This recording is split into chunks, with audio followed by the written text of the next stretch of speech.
Baie welkom by 11, gelykenis 11. Dit is onder C-afdeling aanvaarding van waarheid. Hoe voel jy as mens die jou die waarheid vertel? Het is nie so maklik nie.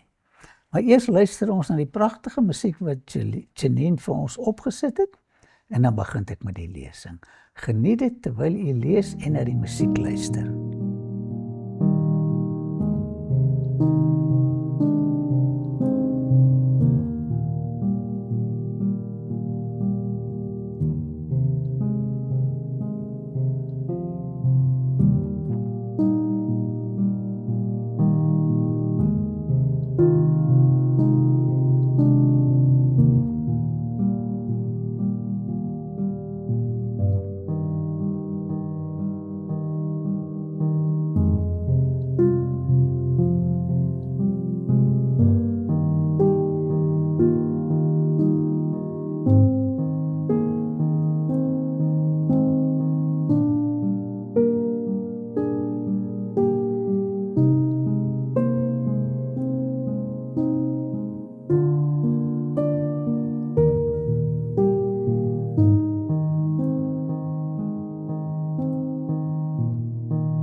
Die gelykenis van die saaiër illustreer die eienskappe van die koninkryk van die hemel. Is dit nie wonderlik nie? Hier kry ons insig in die hemel en die werk van Jesus. Waar wil jy groter tema kry? Jesus is die groot landbouer.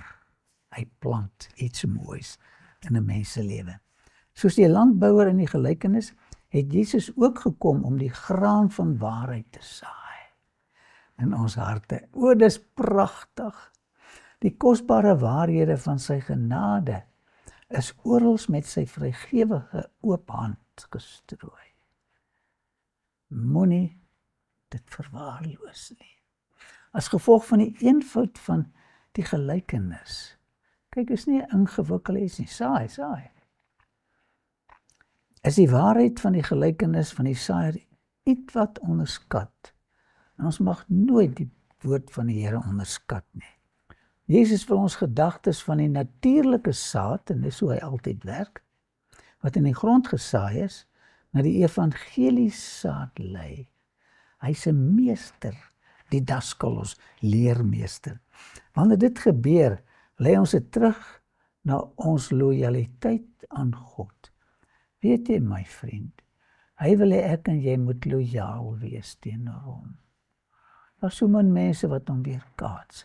Ons moet dit doen. Hy wat die saad in die gelykenis saai, is die majesteit van die hemel. So nou kry hierdie gelykenis 'n pragtige nuwe beeld. Dieselfde wette wat die fisiese saad laat ontkiem, en hier is iets interessant, is ook die wette wat die geestelike saad van waarheid in ons harte laat ontkiem. Die mooi wat uit ons kom, is 'n goddelike wonderwerk. Kyk hoe wonderlik werk die Here. Ek is opgewonde oor Jesus se verhale. By die see van Galilea het 'n groep mense onverwags opgedag om Jesus te sien en hom te luister. Kan jy die klomp mense hier afkom na die see van Galilea toe? Die siekes het op hulle matjies gelê en wag om deur Jesus genees te word. Daar lê hulle. Wat 'n toneel, hulle lyk soos die buitepasiënte. Dit was sy Godgegewe reg, hy het die reg, om die sondige mensdom van hulle ellendes te kom genees. Hy wil ons vandag nog genees. Hy het die siektes bestraf. Loop hierso en lewe, vrede en gesondheid uitgestraal. Bestraf die siekte, gee vir ons lewe, vrede, gesondheid. Ons dien 'n wonderbaarlike God. En hy wil hê ons moet hom lief hê en hom gehoorsaam. Die skare wat na Jesus kom luister het so gegroei sodat die staanplek 'n probleem geword het. Hulle het aan mekaar gestamp. Daar's nie meer plek nie. Jesus het met die toestemming van die eienaars van die ou bootjie in een van die visserbote geklim. Hoorie manne, kan ek net julle bootjie leen? Vat my net so 'n bietjie in. Kan jy die prentjie sien? Dis so mooi. Het die skare op die strand vanuit die boot toe gespreek. En as daar 'n golfie was daar so 'n bietjie bewegings. Langs die see was die pragtige vlaktes van Genasaret. Op die heuwel en vlaktes daar naby was saaiers en maaiers werksaam.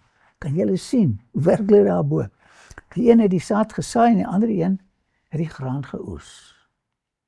Jesus het na die toneel gekyk en gesê, 'n saaier het uitgegaan om te saai. En wat hy sê, het hulle daar gesien, hier op die heuwels. En terwyl hy saai, val 'n deel langs die pad, en die voëls het gekom en dit opgeëet. Oeps, weg is die saad. En 'n ander deel het op die rotsagtige plekke geval waar daar nie baie grond was nie. En dadelik het dit opgekom, omdat daar geen diepte van grond was nie. Maar toe die son opgaan, is dit verskroei. En omdat dit geen wortel gehad het nie, het dit verdroog. En hulle kon al hierdie prentjies visualiseer. Hulle was landbouers. Hy het gepraat oor iets wat bekend was van hulle. As iemand met my praat oor die tegnologie van die rekenaars, dan weet ek niks. En as ek praat oor Sumeries, en Akkadies, en Elamities, dan weet mense ook niks nie. Praat met mense oor dit wat hulle verstaan. En 'n ander deel het in die dorings geval, en die dorings het opgekom en dit verstik. Dorings verstik. En onthou, hier is lesse in elke dingetjie wat hy sê. Hy vat ons van die werklikheid na 'n groter werklikheid. En 'n ander deel het in die goeie grond geval en vrug opgelewer, die een 100, die ander 60, die ander 30voudig, wie oor het. En ons het almal ore, maar 'n ander oor hier binne in ons kop ook. Wie oor het, laat hom hoor. Wees versigtig hoe jy luister na 'n stem wat met jou praat. En terwyl hy saai, val 'n deel langs die pad en die voëls het dit opgeëet. So, die mense van Jesus se dag het nie mooi verstaan wat sy missie was nie. Hoekom het hy gekom? Die beskrywing van sy koms het met hulle verwagtinge van 'n Messias gebots. Hy was die fundament van die hele Joodse stelsel. En hulle het gedink Rome, die Messias moet Rome kom vernietig. Hulle het hom verkeerd verstaan. En ons moet nie die Here verkeerd verstaan nie. Hulle moes die mense geleer het, dis nou die geleerdes, wetsgeleerdes, dat daar op 'n vasgestelde tyd een sal kom na wie die seremonies vooruitgewys het. Al daai goed is in die Ou Testament, honderde, wat die Messias se koms beskryf. Die Jode het egter by die tipe is, soos wat jy hier in die prentjie sien, daar's 'n altaar, daar's 'n waskom, daar's 'n ingang. Dit is tipes wat na 'n groter werklikheid moes gewys het. Die Jode het egter by die tipe vasgesteek, en Jezus die antitype misgekyk. En baie mense gaan kerk toe, en dit is net 'n tipe. Die kerk symboliseer iets baie groters. Oorlewerings en die gesegdes van mense het die pragtige boodskappe van Jesus vernietig. So jammer. Dit het verhoed dat hulle die mooi boodskap van verlossing nie mooi verstaan het nie. So predikante, julle moet versigtig wees wat julle van die lidmate sê. Hoe tragies, die Seun van die Mens het gekom, maar het aangehou vir 'n teken van sy egtheid te vra. Hier is hy's erg. Die boodskap bekeer julle, want die koninkryk van die hemel het naby gekom. En reaksie? Die boodskap was die teken. Die evangelie van Christus was vir hulle 'n struikelblok. Het jy struikelblokke in jou lewe? Want hulle het vir 'n teken pleks van 'n verlosser gevra. Hulle verwagte Messias moes militêr ingryp en sy ryk op die ruïnes van die verowerde koninkryk van die Romeine bou. So hierdie valse egosentriese verwagting het Jesus deur die gelykenis van die saaiër aangespreek. En weet jy, terwyl ons hierdie lees, is daar sekere wysigings wat ek en jy ook moet maak. Nie deur mag en nie deur wreedheid moes die koninkryk van God opgerig word nie, maar deur die inplanting van God se saadjies in ons harte. Hy het 'n nuwe pragtige boodskap kom verkondig. Hy doen dit nog steeds en is in die Bybel. Hy wat die goeie saad saai is die Seun van die Mens. Hy het hierdie nederige titel aanvaar. Hy was die magtige God van die kosmos. Ag, ek kom hier so sê maar vir my Jesus. Seun van 'n mens. Jesus het nie as 'n aardse koning gekom nie, op 'n kameel gery nie, maar as 'n saaiër van die leier van die kosmos, die skepper van die heelal. Kom hy as 'n saaiër. En hy kom saai in ons harte ook. Nie om koninkryke te kom verower nie, maar om saad te saai. Hulle het gedink hy moet 'n koninkryk kom verower, die Romeinse koning. Nee, hy het kom saad saai. Hy het nie gekom om sy volgelinge van nasionale grootheid te vertel nie. Dis nie Jesus nie. Hy het hulle van 'n oes vertel, wat na geduldige arbeid, verliese en teleurstellings ingesamel sal word. Want ek en jy ken verliese en teleurstellings. In die hemel gaan dit nie meer wees nie. Die Fariseërs het gesnap wat die gelykenis geleer het. Maar dis nie wat hulle wou hoor nie. Hulle het kan maar voorgegee dat hulle dit nie verstaan nie. Dit is swaar om te erken, né? As die mense so geleer het en nou hoor jy iets anders, nou hoor jy die waarheid. Dit is baie moeilik vir mense. Al het hulle die leuen nou ontdek, is dit baie moeilik om oor te skuif na die waarheid toe. Vir die skare was dit 'n groot raaisel.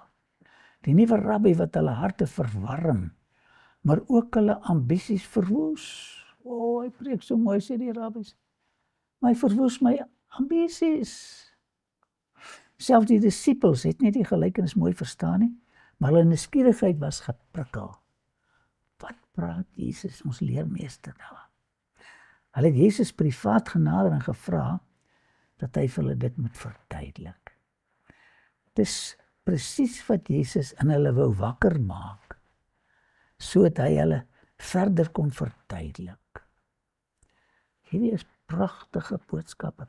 Soos wat hy dit vir hulle verduidelik het, so sal hy ook graag sy woord vir die wat hom soek, kom verduidelik. Ag, my liewe vriend, soek hom. Hy wil iets vir jou vertel. Iets verrukkeliks. Mense wat die woord van God met ontvanklike harte ontvang, sal die Heilige Gees verhoed dat hulle nie in die duisternis verkeer met betrekking tot die betekenis van die Bybel nie. As ons sy woord ontvang, sal hy verhoed dat ons nie meer gesleep word in valshede nie. Hy sê in Johannes 7 vers 17, as iemand gewillig is om sy wil te doen, sal hy aangaande die leer weet of dit uit God is en of dit uit myself, of ek uit myself spreek. Daar is so 'n klomp teologiese gemors op die mark vandag. Dan lyk nie as 'n koper vir elke produk. Die suiwer woord moet studeer word. Almal wat na Jesus kom om die waarheid beter te verstaan, sal nie teleurgesteld wees nie. Het jy begeerd om die Bybel beter te verstaan? Jy sal nie teleurgesteld wees nie. Hy sal die geheimenisse van die koninkryk van die hemel vir elke mens verduidelik wat daarna sal vra.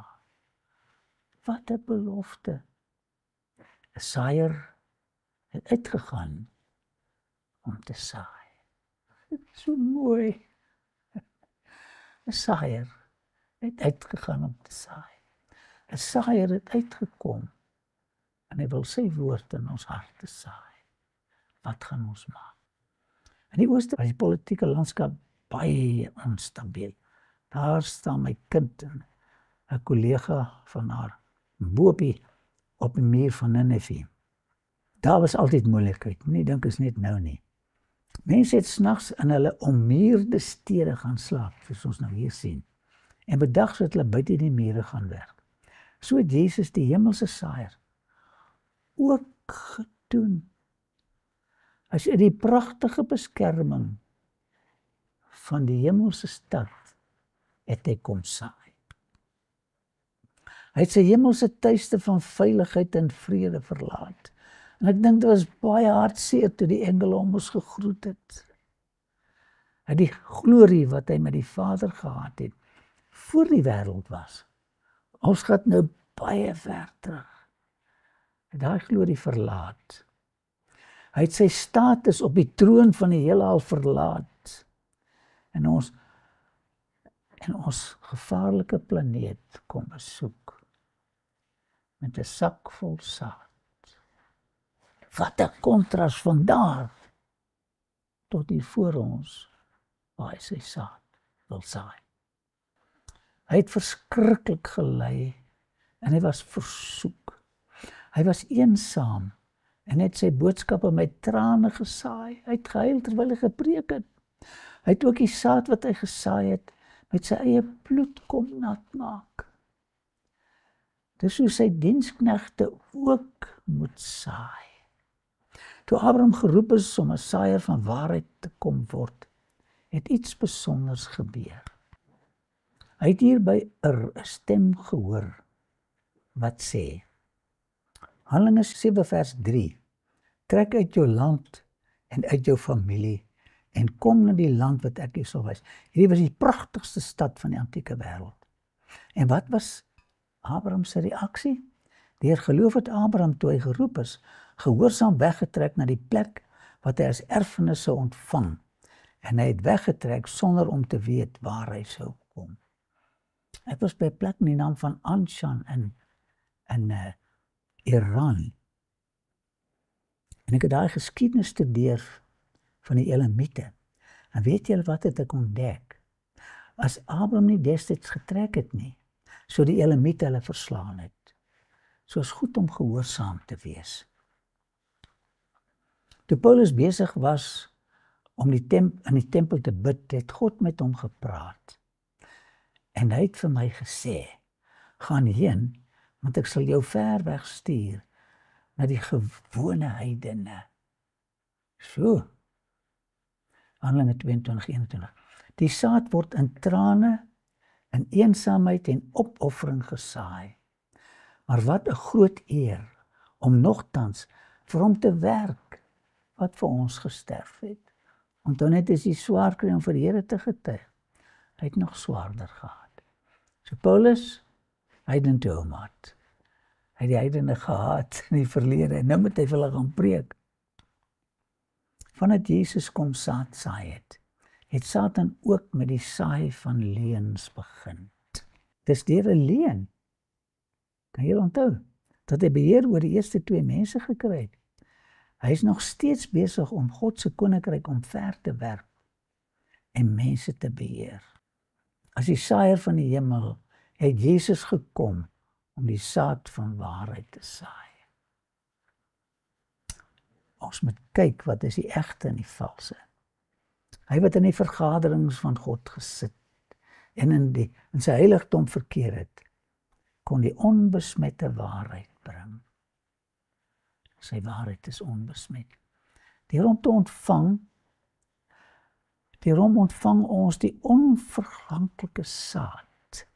En Petrus sê, want julle is wedergebore, luister hier, nie uit verganklike saad nie, maar uit die onverganklike, die lewende woord van God wat tot in ewigheid bly.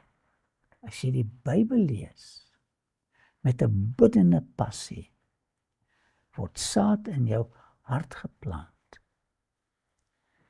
wat vir ewig daar gaan wees na Jesus se wederkoms. Dis die kosbaarste boek wat daar is. Die eerste belofte aan Adam en Eva het God die evangelie gesaai. Belofte aan hulle gemaak. Maar die gelykenis van die saaier was veral van toepassing op sy persoonlike bediening onder die mense en die werk wat hy daardeur tot stand gebring het. Die woord van God is die saad. Elke saadjie besit die vermoë om te ontkiem. Is dit nie wonderlik nie? 'n Saadjie besit die vermoë om te ontkiem, om groot te word. So is daar ook ontkiemingslewe in die woord van God. As jy daai woord lees, daai woord het ontkiemingskwaliteite. Jesus sê, die woord wat ek tot julle spreek, is gees en lewe. As jy 'n geestelike doodheid beleef op die oomblik, vat jou Bybel en lees, en kry daai saad in jou hart. Voorwaar ek sê vir julle, wie my woord hoor, en glo wat my gestuur het die ewige lewe. Het jy dit gekry? Die woord is die ewige lewe. Daar is krag in elke opdrag, en elke belofte van die woord van God is 'n moontlikheid. Die Engels stel dit so mooi, all his biddings are enablings. Lees die Bybel, bietjie langer as wat jy tans doen. As ons die woord in geloof ontvang ons die lewe en karakter van God. Het jy dit gekry? Verlang jy na die karakter van God? Verlang jy na die lewe van God wat hy het? As ons die woord in geloof ontvang ons lewe en die karakter van God. Hierdie is sulke groot waarhede, rykdomme. Elke saad bring volgens sy eie vrugte voort. Volgens sy eie soort vrugte voort. Dit is so wonderlik, as so groot verskyn. Saai die saad onder die gunstige toestande en dit sal ontkiem. Aanvaar die onverganklike saad van die woord en 'n karakter soortgelyk aan die karakter van God sal sigbaar word. Die leermeesters, dis nou nie die geleerdes, die rabbies en goeters van Israel het nie die saad van die woord van God gesaai nie. Nee. Wat het hulle gesaai? Onkruid. Hulle het op die oorleweringe van menslike teorieë gekonsentreer. En dit het niks aan die mense se harte gedoen nie. Hulle het dikwels hulle eie idees oor die Bybel in die plek van die woord van God geplaas. Eendag met 'n rabbi gepraat daar by die klaagmuur. Hulle glo net aan die vorige leermeesters, nie in die Bybel. Hulle leerstellings het geen krag gehad om die hart van die mens aan te raak nie. En dis waar God wil kom by ons harte. Jesus het met die suiwer woord van God gepreek. As iemand hom 'n vraag gevra het, sou hy met die volgende eenvoudige antwoord gereageer het. Gesê, daar staan geskrywe. Gaan lees, daar staan geskrywe. Of, wat sê die woord? Hoe lees jy?